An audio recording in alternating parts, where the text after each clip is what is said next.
Tanganiquaises et Tanganiquais, chers compatriotes, au lendemain de ma prise de fonction en tant que gouverneur de notre chère province du Tanganyika, je voudrais remercier l'Éternel notre Dieu, maître de temps et de circonstances, qui me permet, en votre nom, de rendre un hommage déférent au président de la République, chef de l'État, son Excellence Félix Antoine Tshisekedi Tshilombo, pour m'avoir investi en qualité de gouverneur de province par ordonnance numéro 24/64 du 28 juin 2024. Ici, ma reconnaissance va ensuite aux députés provinciaux, vos élus légitimes, qui m'ont confié la lourde responsabilité de présider aux destinées de notre province. Dans cette même perspective, je remercie toute la population pour l'accueil chaleureux qui m'a été réservé lors de mon arrivée le samedi dernier à Kalemi. Enfin, j'exprime ma gratitude au regroupement partis politiques et toutes les forces vives pour leur soutien à la cérémonie de remise et reprise intervenue ce lundi 15 juillet 2024 dans des conditions non élégantes qui frisent du mépris à l'endroit des institutions. Chers compatriotes, mon message d'aujourd'hui porte sur les consultations populaires que je vais engager incessamment avec toutes les forces vives de la province, selon le programme qui vous sera communiqué par le protocole d'État. Fidèle à mon approche participative et à la promotion d'une gouvernance de proximité, j'invite tout un chacun à apporter sa pierre à la construction de notre modèle de société par de propositions concrètes sous une forme de cahier de charges devant répondre aux attentes de la population et aux défis de développement auxquels fait face notre province. De ces consultations, je composerai un gouvernement de 10 ministres et c'est conformément aux articles 198 de la Constitution et 30 de la loi portant principes fondamentaux relatifs à la libre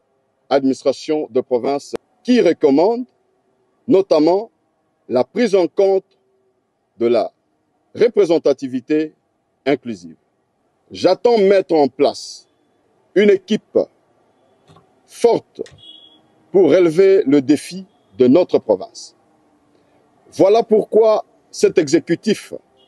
sera un gouvernement de terrain dont les membres doivent faire preuve de compétence, de probité, d'intégrité et de redevabilité vis-à-vis de la population. Chers compatriotes, lors de la remise et reprise, j'ai pris connaissance de l'état des lieux de notre province et vous promets, dès l'investiture de mon gouvernement, de m'attaquer avec détermination aux différents problèmes, notamment ceux liés à la sécurité des personnes et de leurs biens, aux besoins sociaux de base et au développement de la province contenu dans mon programme d'action quinquennale que je présenterai sous peu devant l'Assemblée provinciale. À ce sujet, à l'issue de la réunion du Conseil de sécurité que je présidais après ma prise de fonction, il a été relevé que la prison centrale de Manono a connu bien avant ma prise de fonction de gouverneur des évasions spectaculaires à répétition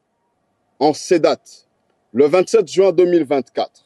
20 détenus évadés. Le 3 juillet 2024, 2 évadés. Le 6 juillet 2024, 3 évadés. La nuit du 14 au 15 juillet 2024, 74 détenus évadés. Sans nul doute, des événements auront-ils des incidents fâcheux dès lors qu'il s'agit-il d'une évasion des criminels de grand chemin et qui reviendraient dans la société en mettant en péril la quiétude des paisibles citoyens dans la province. L'organisation de telles évasions spectaculaires des éléments dangereux condamnés pour crime constitue un acte de sabotage. J'ai décidé de mettre en place une commission ad hoc en vue d'éclairer la lanterne et établir les responsabilités afin que des sanctions appropriées soient prises à l'endroit